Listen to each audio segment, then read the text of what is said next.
Welcome back, and this is our 15th program in the Accelerated NLP Training Series, and we're going to continue now and talk about timeline therapy and actually have an experience of the process of letting go of a negative emotion.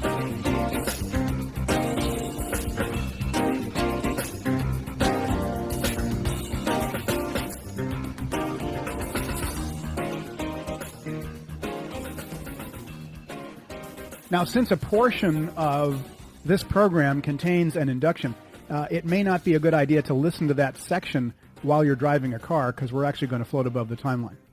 So let's see what we've covered so far with regards to timeline therapy. We talked a little bit about negative emotions and how to let them go. We talked about how to elicit the timeline and also how to discover the root cause.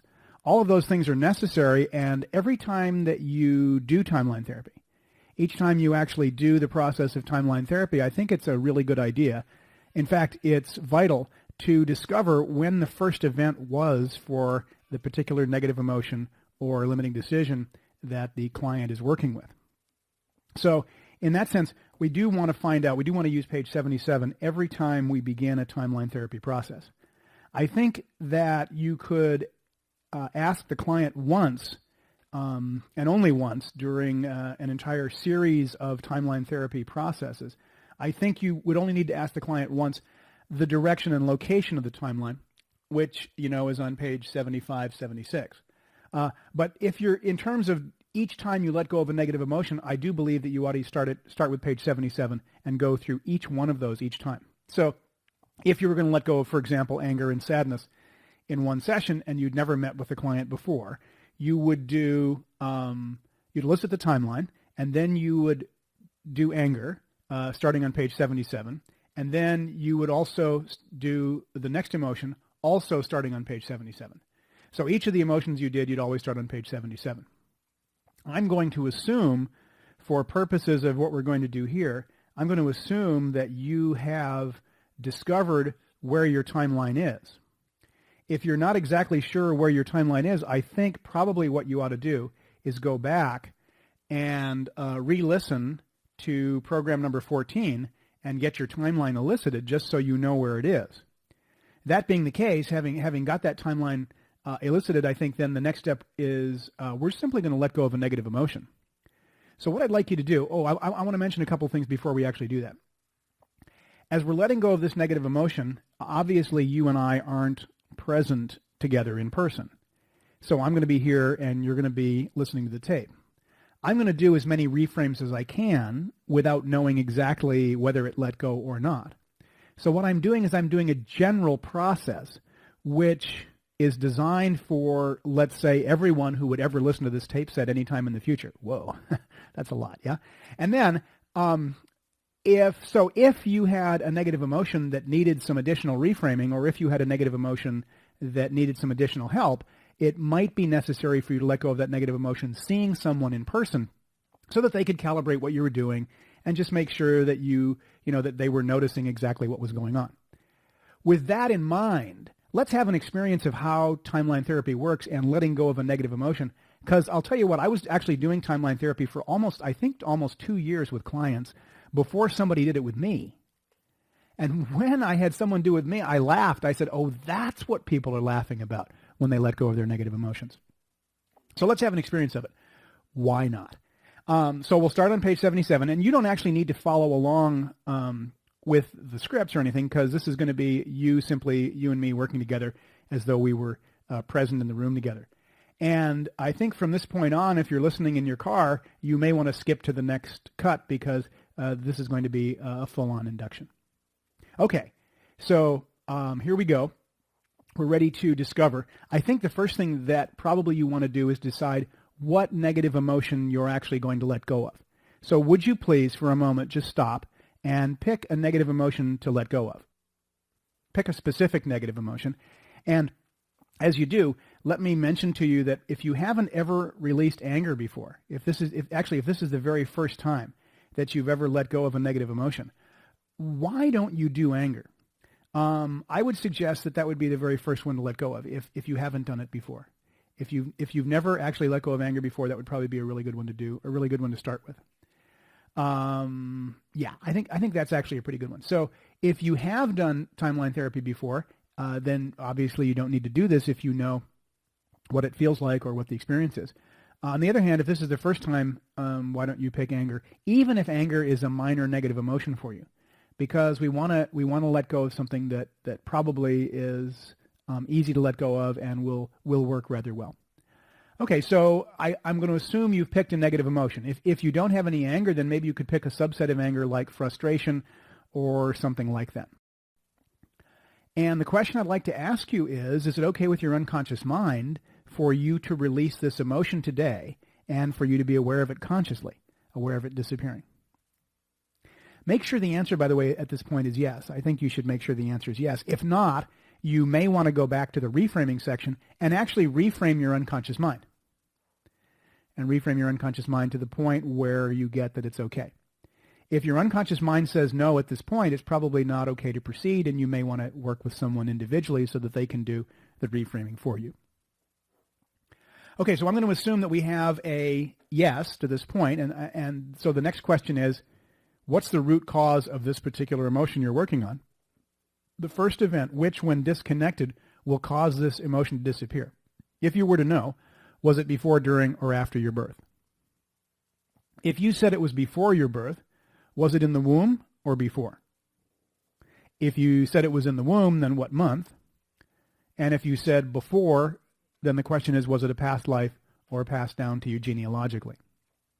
If you said past life, then how many lifetimes ago? And if you said genealogical, how many generations ago? If you originally said, when I said to you, if you were to know, was it before, during, or after your birth? If you said after your birth, then the question is, if you were to know, what age were you? And what we're attempting to do here is to get a conscious-unconscious cooperation and trust here. I'm assuming you have an answer. If you don't have an answer, you may want to tell your unconscious mind that he or she is safe and it is okay to do this. And you may want to go back and just re-listen to this section. Okay, but I'm going to assume that you have a date now. I'm going to assume you have a date or a specific time for that event. And if you do, then what we're going to do is simply go ahead and let it go. So if you would, why don't you just go ahead and get comfortable? Just sort of settle back, make sure there are no disturbances, and just go ahead and put your feet up because we're just going to take a journey together. So if you're ready, why don't you just go ahead and float right up in the air. And just go ahead and float right up above your timeline and over the past to position 1. Just go all the way back in the past to position number 1. You'll be facing the past when you get there, and just go ahead and notice the event.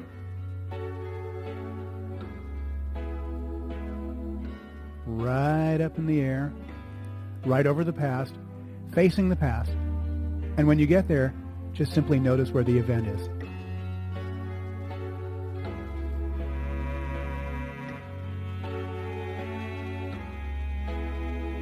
Now, position 1 is just a marker. It makes it real easy to find the event. The minute you've got position 1 and you're in position 1, you can actually go right to position 2, even if I haven't said it yet.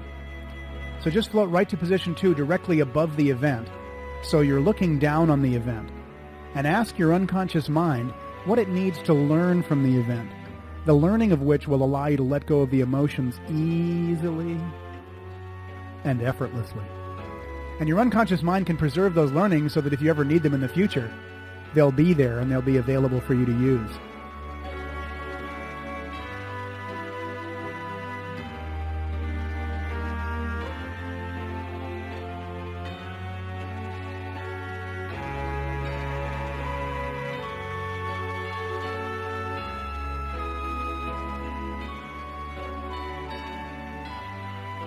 Now, the truth is that sometimes when people float above their timeline and they go back to position number 2, they have major aha type learnings. They go, oh, wow, and they have a great big learning.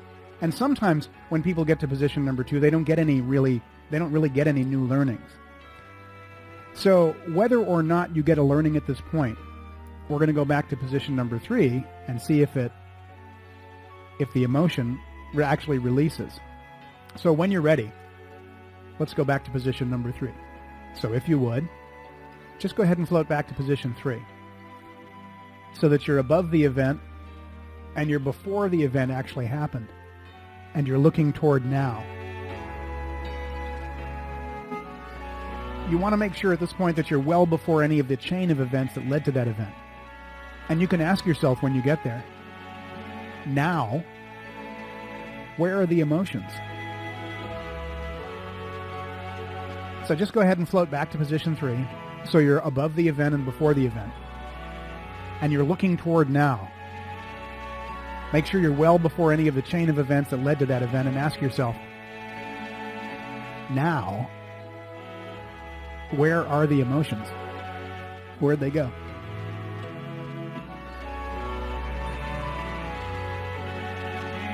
You may have noticed the emotions just disappeared. If they did, that's most excellent. If the emotions didn't disappear, then I'd like you to just follow along with me for a moment. First of all, if the emotions haven't disappeared, it may be because you're too close to the event. So what I'd like you to do is I'd like you to get up higher and float back farther. In fact, you could get up twice as high and twice as far back. You could get up high enough and far enough back until the emotion actually disappears. Why don't you go ahead and do that? Get up high enough and far enough back so the emotion just disappears right now. Now, if the emotion has reduced but hasn't disappeared, then you may not be before the first event. So I'd like to ask your unconscious mind, if you're not before the first event, could we have your unconscious mind take you zooming backward above the timeline at an infinitely high speed until you arrive back before that first event right now? Very good. And then you can just notice that the emotion just disappears.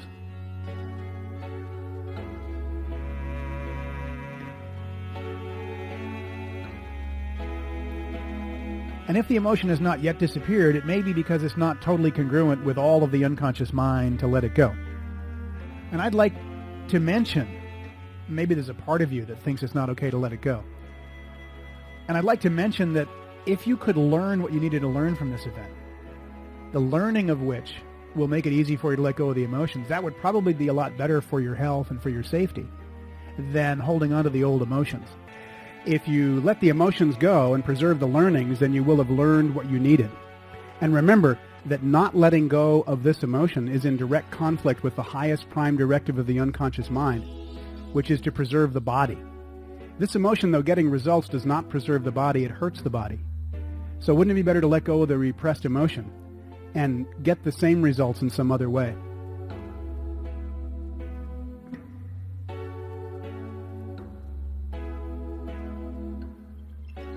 Now, if the emotion has released, that's really excellent. So we can go on now. And if the emotion has released, what I'd like you to do is to make sure that you're above your timeline in position number 3. And what I'd like you to do is I'd like you to come back toward now and let go of all of this emotion you're working on all the events, all the way back to now. Just assume position 3 with each subsequent event. Preserve the learnings and let go of this emotion. And do that all the way back to now. Just come back to now as quickly as you can, but only as quickly as you can let go of all of this emotion. And just do it all the way back to now. Just come all the way back to now.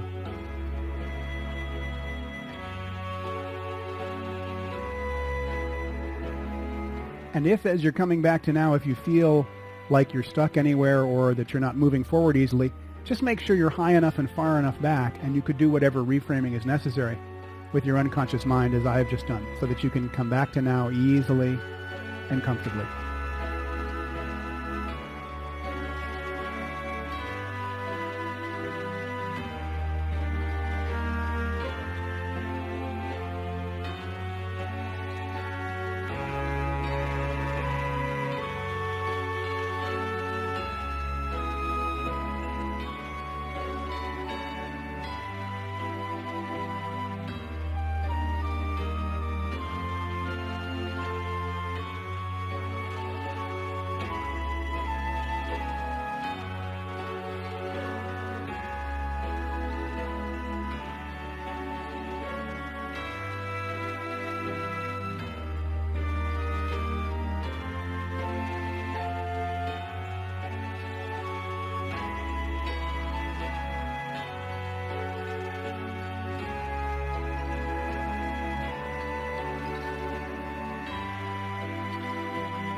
Now, if you're all the way back to now, that's perfect. If you're not quite all the way back to now, we'll just take a couple more minutes, or I say about a minute now, to finish up the process.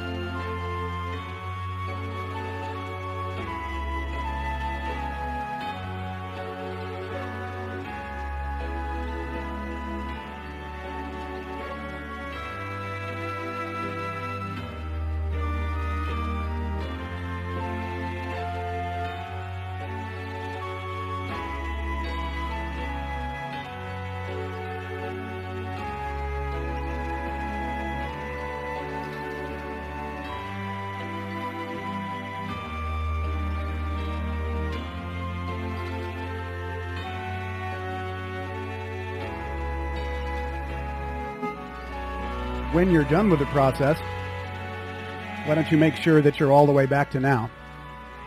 Just make sure you float it all the way back to now. And then just go ahead and float down into now. And then come on back into the room.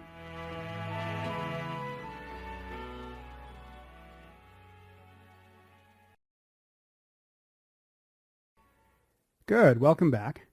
That was probably easier than you thought it would be.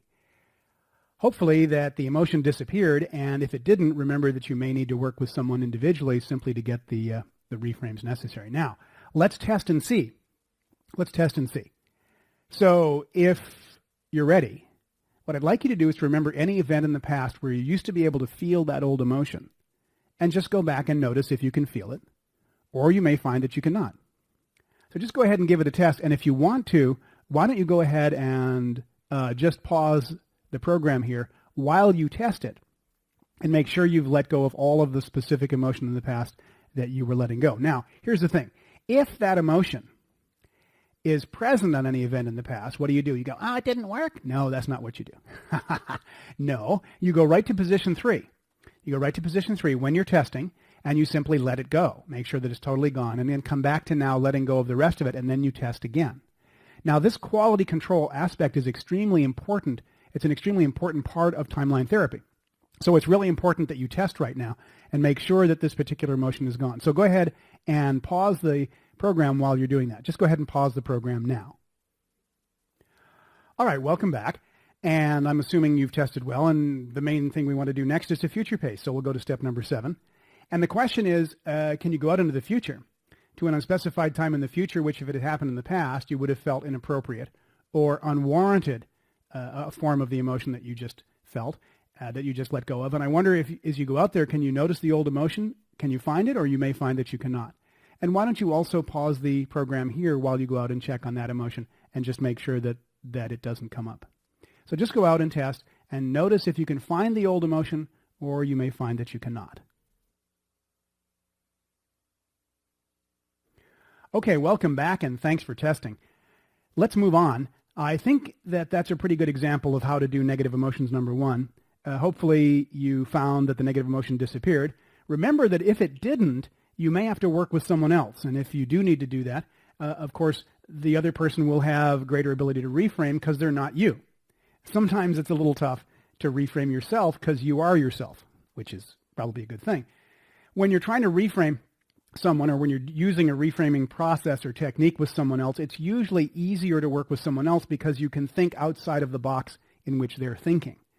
So if this technique didn't necessarily produce the results you thought it might, then you may need to actually work with someone else.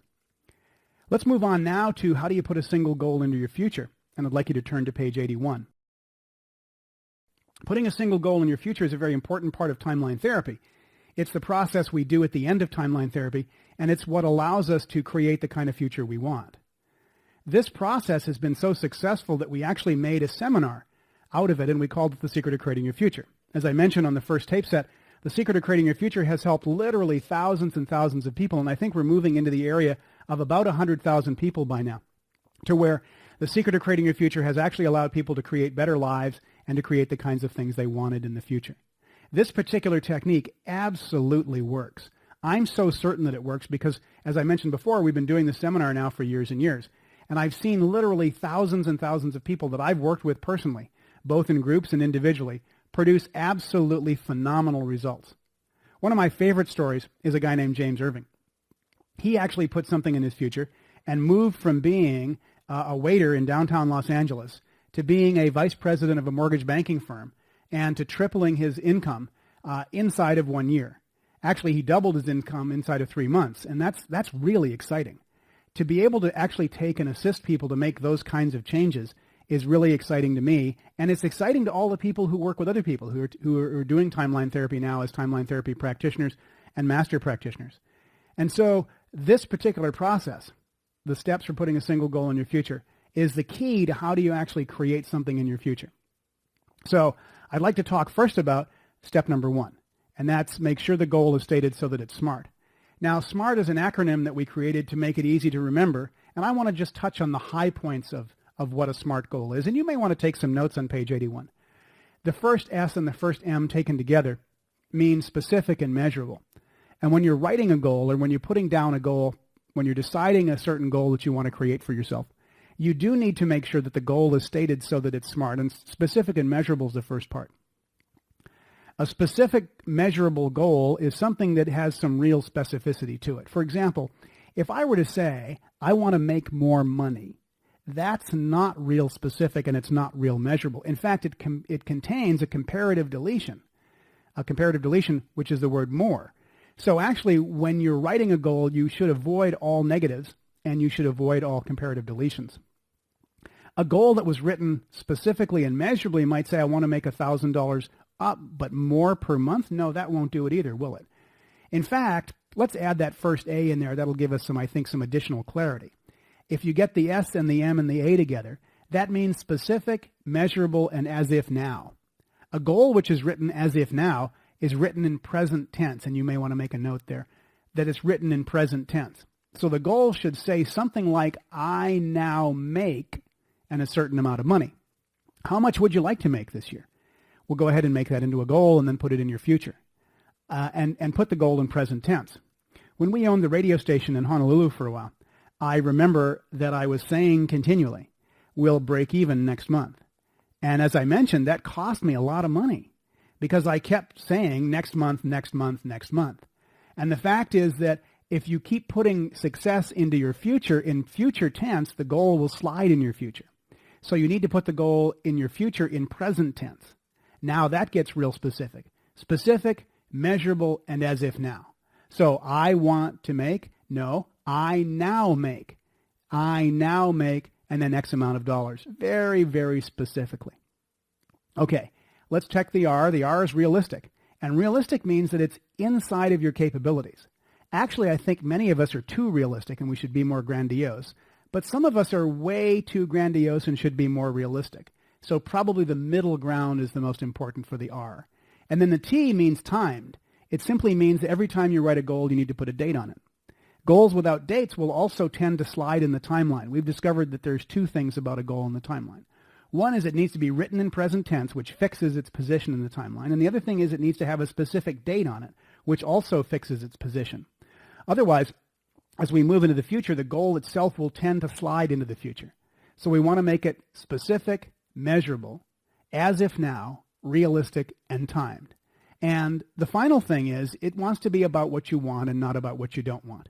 So again, avoid negations. Okay, now the second step is to get the last step. And the last step is, what's the last thing that has to happen so that you know you got it? From an NLP point of view, this is almost like an evidence procedure. It's almost sort of the thing that's going to be the tip-off. It says to you, okay, I got this goal. It's the thing that tells me I got it. Now, when I do this at the Secret of Creating Your Future seminar, I often say, imagine you're flying out to take a training with us. And you're going to put the last step into your timeline. So if you aren't living out here where we do the training, so where are you coming from? So you're going to get on the plane in the major airport nearest you, and you're probably going to fly toward the west and arrive at the airport where we're doing the training. Now the question is, how do you know you're going to do that? And for some people, as we mentioned in the Secret of Creating Your Future seminar, for some people, they say, oh, I know that's going to happen when I decide. And some people say, I know it's going to happen when I buy the ticket. And other people say, I know it's going to happen when I get the enrollment form back from Advanced Neurodynamics that says I'm enrolled in the seminar. And for some people, they know it's going to happen just because they say, well, I'm sure I'm going to be there. Some people don't know they're going to the seminar, by the way, till they get off the plane. And then I had one person say, I know I'm going to the seminar when I get off the plane and my bags arrive. And I say, there's a seasoned traveler. My bags arrive. That's always important. Now let's see. There are some people who don't know they know until they get to the hotel. Some people until they get into the seminar. And some people don't really know until they come back home with their certificate. So the last step is different for everyone. The last step is different for everyone. And I think you have to ask yourself the question every time you put a goal into your future. What's the last thing that has to happen so that I know that I've absolutely got this goal, so that I know that this goal is mine? Now, that's a very important step. You need to know the last thing, the very last thing that's going to happen. And then, see, here's the thing, and this is what most goal-setting seminars and workshops, they're not clear about. And that is that the last step is what goes into your timeline. It's not anything else that goes into your timeline except the very, very last step. And that's what you do with step number 3, is you make an internal representation of that. Now, you want to make an internal representation that's as rich as absolutely possible. So it wants to be visual, and it says or auditory or kinesthetic, but I think you should have it and auditory. Visual representation with auditory, with kinesthetic, with olfactory, and with gustatory if you need to. And also self-talk. You know, like what are you seeing? What are you hearing? What are you feeling? What are you saying to yourself? Are there any smells that come to mind? If we're doing a training in the Los Angeles area, do you smell the smog? If we're doing a training in the Hawaii area, what does it smell like to get off the plane and smell the flowers and the trees? And it says underneath here, having all, VAKOG and AD is absolutely the best. Including, you know, what are you saying to yourself? Are you saying, all right? Something like that. Okay, step number 4, we step into the internal representation. We're going to associate the client. We're going to associate into it looking through our own eyes. And then step number 5, we're going to adjust the submodalities. And we're going to adjust them for the most positive kinesthetic, or for the most real feeling that we could have. What's the most real feeling? The realness, or just the real positive K, like, whoa, I got it. Okay, then step number 6, we step out of the internal representation. We dissociate the client. And so the client, and in step number 6, you want to make sure that you see your body in the picture. So at step number 4, we step into it, we associate. At step number 6, we step out of it, we dissociate it, leaving our body in the picture. This is something else that a lot of goal-setting seminars aren't clear about. They don't dissociate the client, and so sometimes here's the thing. If you don't put yourself in the picture, you're not putting yourself in the picture. It's real important to have yourself in the picture when you put something into your future, because otherwise you might get it for someone else. And they'd say, well, thanks, Tad. You got me a real good, raise. And I'd be sitting there going, wow, how come it didn't happen to me? So if you make sure that you're associated looking through your own eyes to adjust the submodalities, but when you're done, step out of the picture, step number 6, and make sure you're dissociated. Okay? Number 7, we're going to take the internal representation and float right up above now. Right up in the air above now, and then we're going to energize the internal representation with 4 deep breaths. We're going to have the client breathe in through the nose and out through the mouth. And we're going to have them blow all the energy right into that internal representation. We're going to have them take all the energy that they can possibly muster. In essence, what we're doing is we're giving this internal representation our life's breath. We're bringing it to life. We're making it real. We're giving it the juice. And then step number 9, we're going to float out into the future. So we're going to take the internal representation, we're already above now, and float right out into the future with it. And then step number 10, we're going to insert that internal representation into the timeline at the date and time that we said it would occur. And then step number 11, as it goes into the timeline, we're going to notice that the events going back to now reevaluate themselves. What does that mean? What it means is that the events going back to now will, see, whenever we put something into the timeline, the events going back to now will actually reevaluate themselves. The client may or may not notice this, but we call it to his or her attention just in case it's possible for them to notice. So we say, notice the events going back to now totally reevaluate themselves, so as to support that goal. And then, step number 12, we ask the client to float back to now. Hey, how'd you like to do this together? I think that'd be kind of fun. You want to do this together? Very. So the first thing I'd like you to do is just take a moment and decide a goal that you would like to create. Decide a goal that you'd like to create for yourself. And decide what that goal is. Decide what it is that you want. And then what I'd like you to do is just to take a moment and go ahead and write it out. Just take a moment and go ahead and write it out. And while you do, why don't you pause the tape here so that you can take as much time as you need. During the seminar, we generally have people take a couple of minutes, but take as much time as you need to write out this goal and make sure that it's totally smart. And go ahead and pause the tape here while you do. Okay, I assume you've got that all written out. I assume it's written so that it's smart. This next segment, if you're driving in your car, might not be a really good idea to listen to in your car, so you may want to push forward on it so you jump up to the next cut. Okay, so here we go. If you're ready, let's get the last step together. Read over your goal. Just look at it briefly. I mean, you just wrote it, so just look at it. And here's the question. What's the last thing that has to happen? What's the very last thing that's going to happen? And when that happens, you'll know that you got it. You got that? Get the last step. What's the last thing that has to happen so that you know that you got it? And by the way, if the last step is not clear to you as you read it over, if the last step is something you're going, gee, what is that last step? Then you may not have written the goal specifically enough. If you've written the goal specifically enough, it should be very, very easy for you to get that last step. And when you've got the last step, why don't you just go ahead and step right into it? Just go ahead and step right into the last step.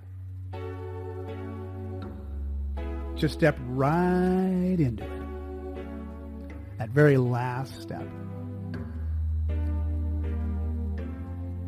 Now, looking through your own eyes, I want you to make sure that you see what you're going to see when you get to that last step. Hear what you're going to hear. And feel the feelings of what you're going to feel when you accomplish this particular goal. And by the way, notice how good it feels. You might want to notice what you're saying to yourself, and you might notice any taste and smells that are present also. And step right into this internal representation so you're looking through your own eyes. Because what we're going to do now is we're going to adjust the submodalities. We're just simply going to adjust the submodalities of this internal representation.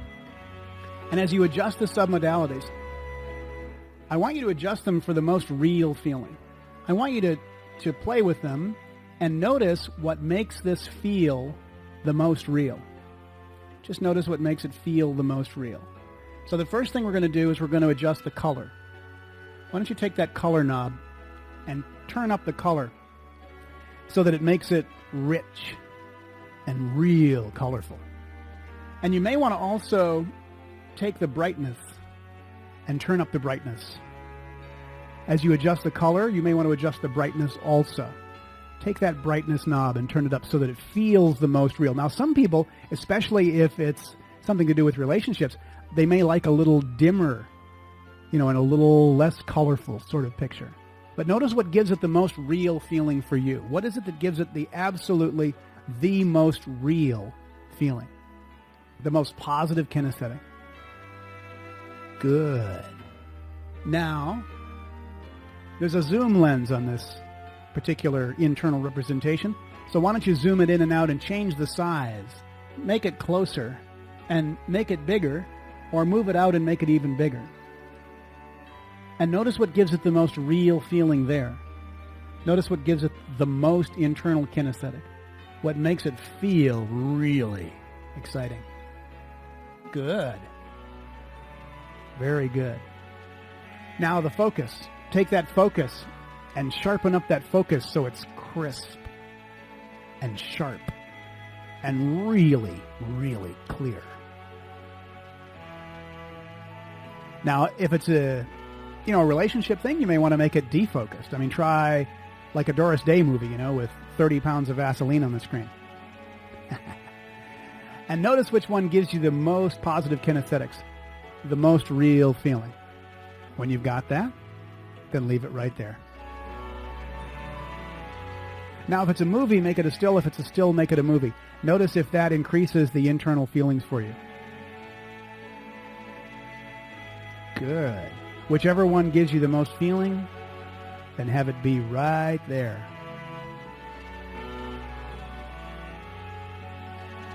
Now notice if there are any important sounds.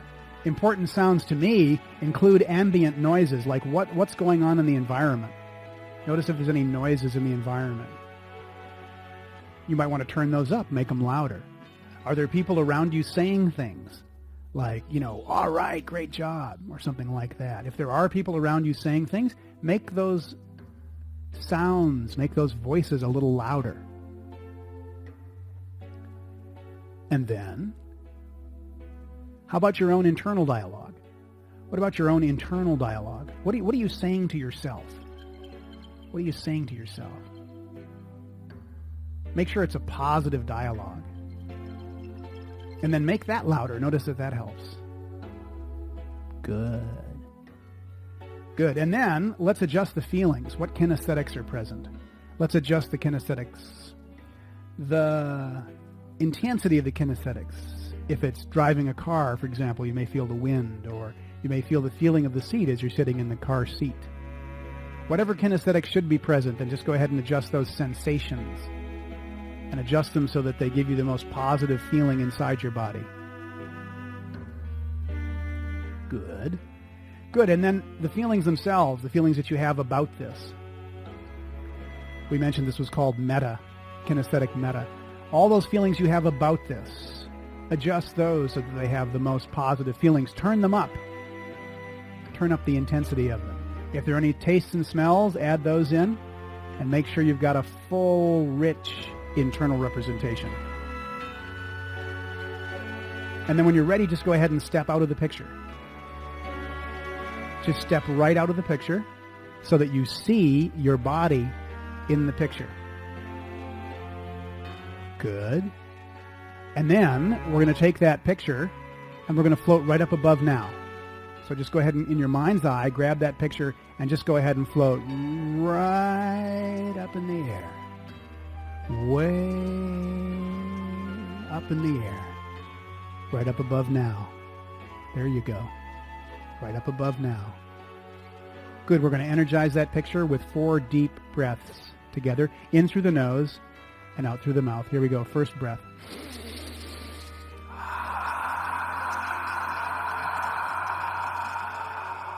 Good. All the energy from the breath going right into the picture. Second breath.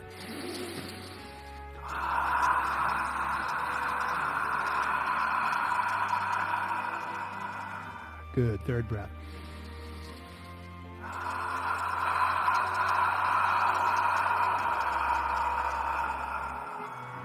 Excellent. And fourth breath.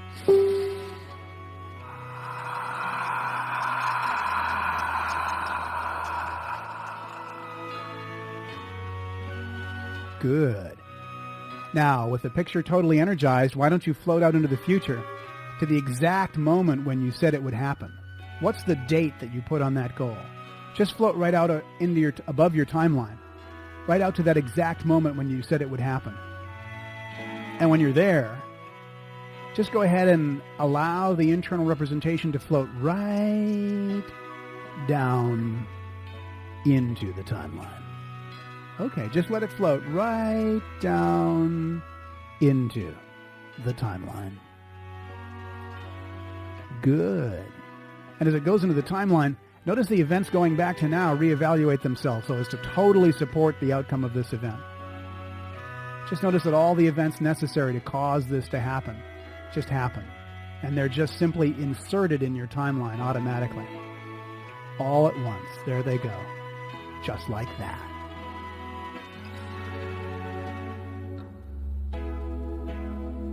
Good. Now when you're ready, just go ahead and float back to now. Just go ahead and float back to now. Come all the way back to now. Just come all the way back to now. Just come all the way back to now. Come all the way back to now. And when you're ready, just go ahead and float right down into now. And when you've done that, well then come on back in the room. Hey, welcome back. Good job. Really good job. Notice that The future seems just a little bit different now, doesn't it? Well, it should. So those are the steps for putting a single goal in your future. And that's really good. Those are the steps for having put a single goal in your future. And that's just perfect.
Let's talk about one other technique for timeline therapy, and then we'll talk about the process of working with couples.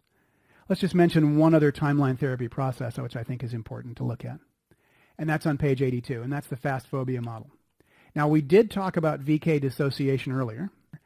It's on the reframing tapes, and this is another form of VK dissociation. I just want to mention it because if you run into a phobia, there's no more effective way than using timeline therapy with the phobia model.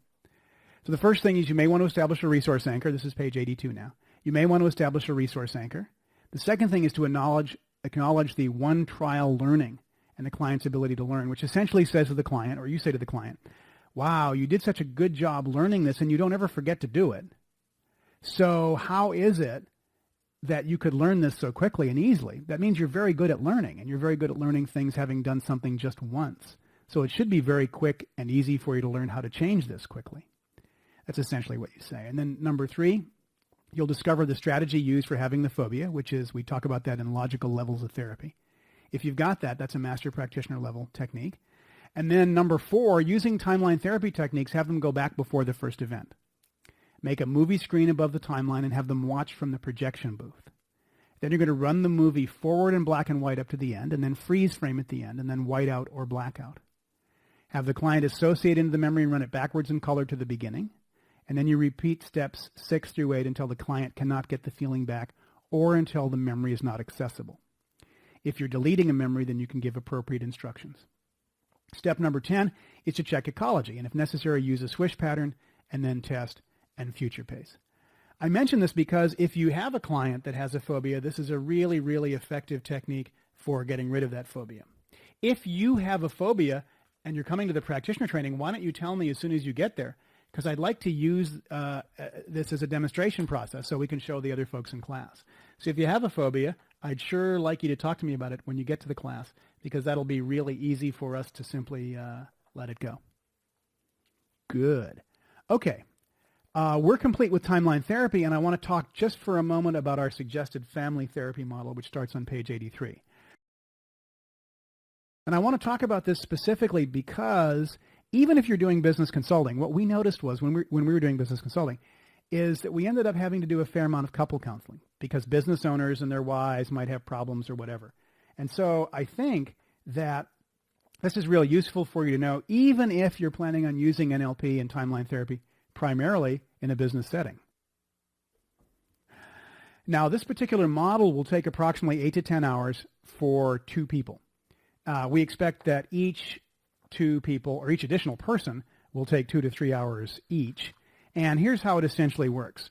Typically, what we'll do is we'll do 2 hours together, and then 2 hours separate for each person, and then 2 hours together for the couple. So that's 2 hours to begin, that's 2 hours, and then 2 hours separately, that's an additional 4 hours, making a total of 6, and then 2 hours together, which makes a total of 8. If each person individually takes 3 hours, then it might take up to 10 hours to do this particular process. Okay, the presuppositions of the suggested family therapy model is that from an NLP point of view, there's mainly only 2 reasons why relationships end. One is negative anchoring, and the other is unfulfilled strategies. So if we're sure to make sure that someone's strategies are positive and fulfilled, and we make sure that the anchoring is not negative, that is to say that we have only positive anchoring, then what's going to happen is that we'll have a really happy couple. And so the suggested family therapy model is designed to clean up negative anchoring and then teach them the necessary strategies to fulfill in the relationship and to eliminate unfulfilled strategies. So let's look at these 2 points here.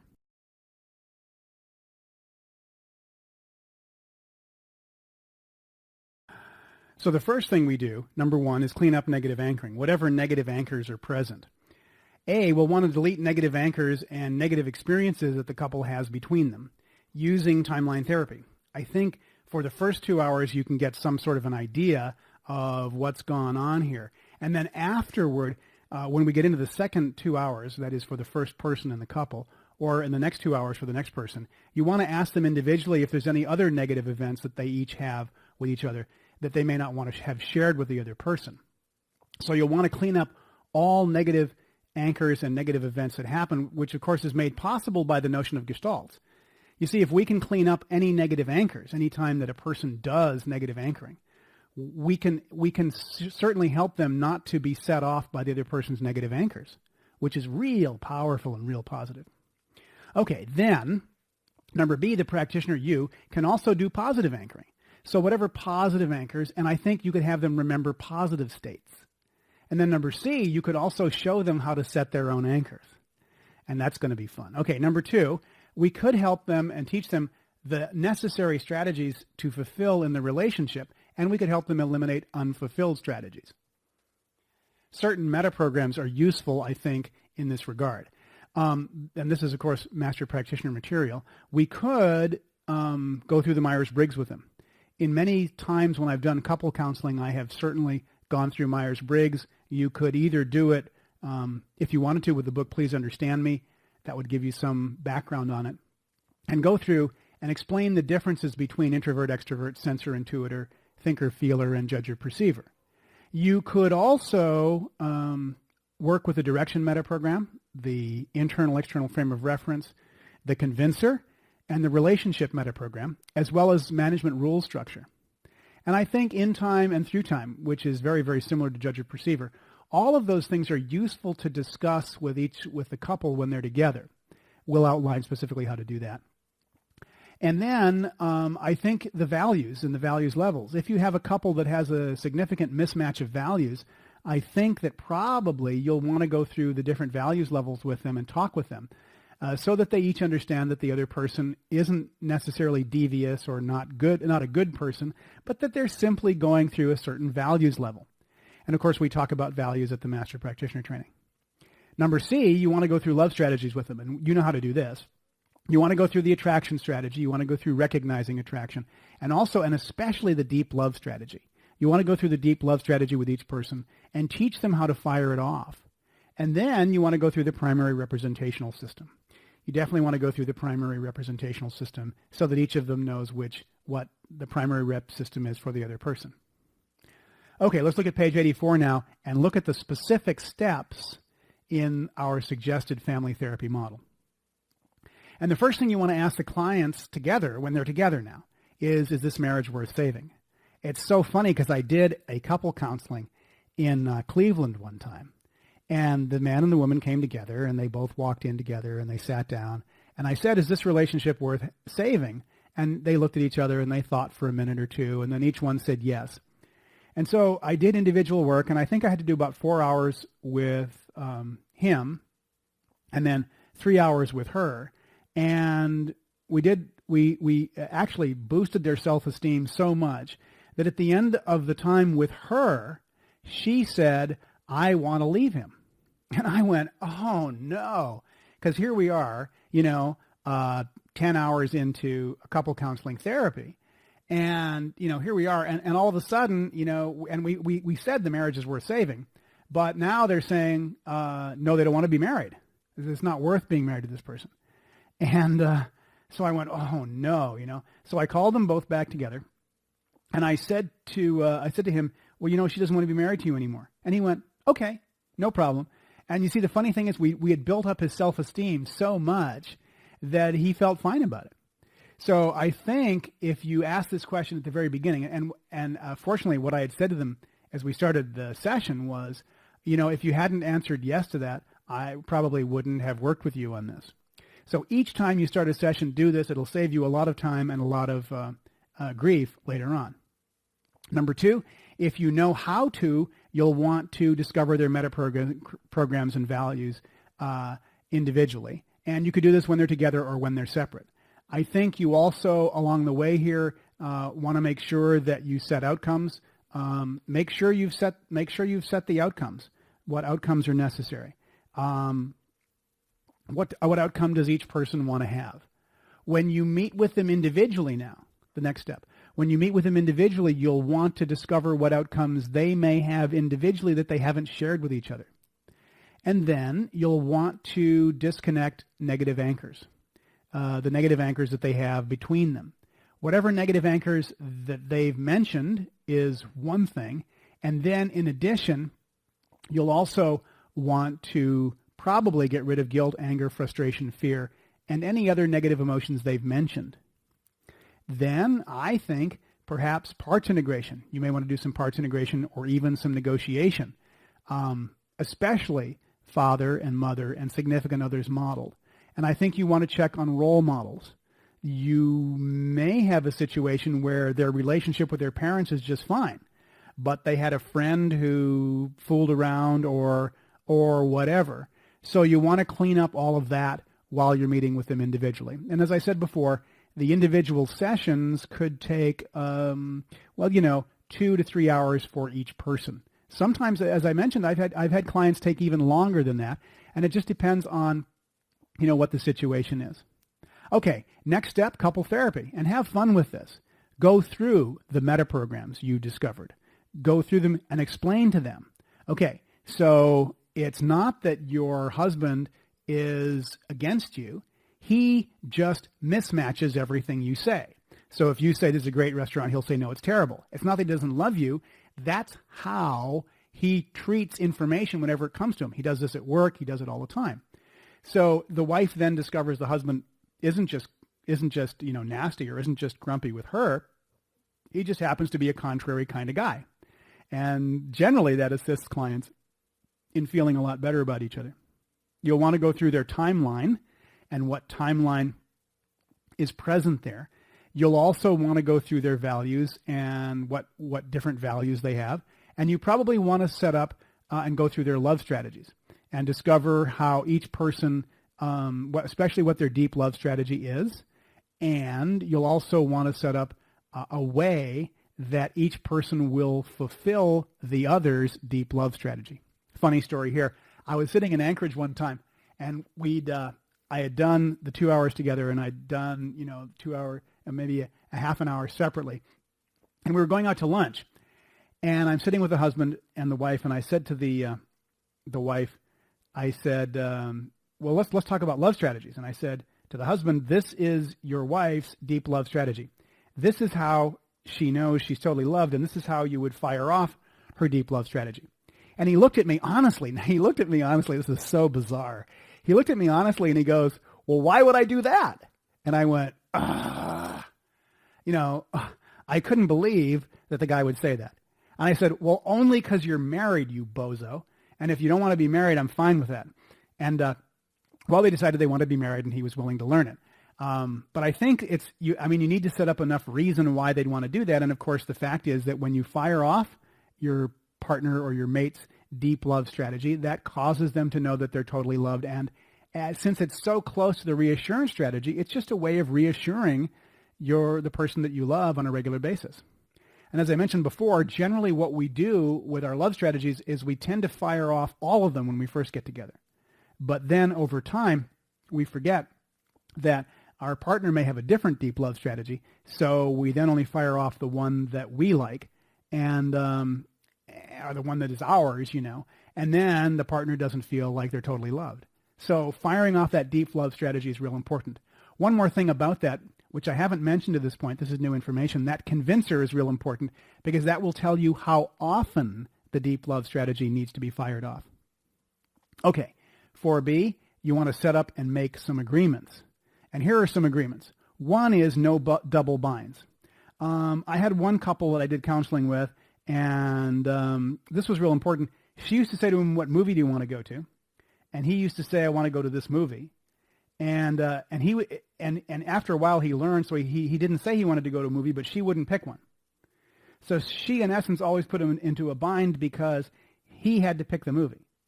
But then whenever he picked the movie and they went to the movie, if she hated it, she would make him wrong for it. She would beat him up for it verbally. So that's a double bind. You got to make sure that they get an agreement where they are not going to do any double binds anymore.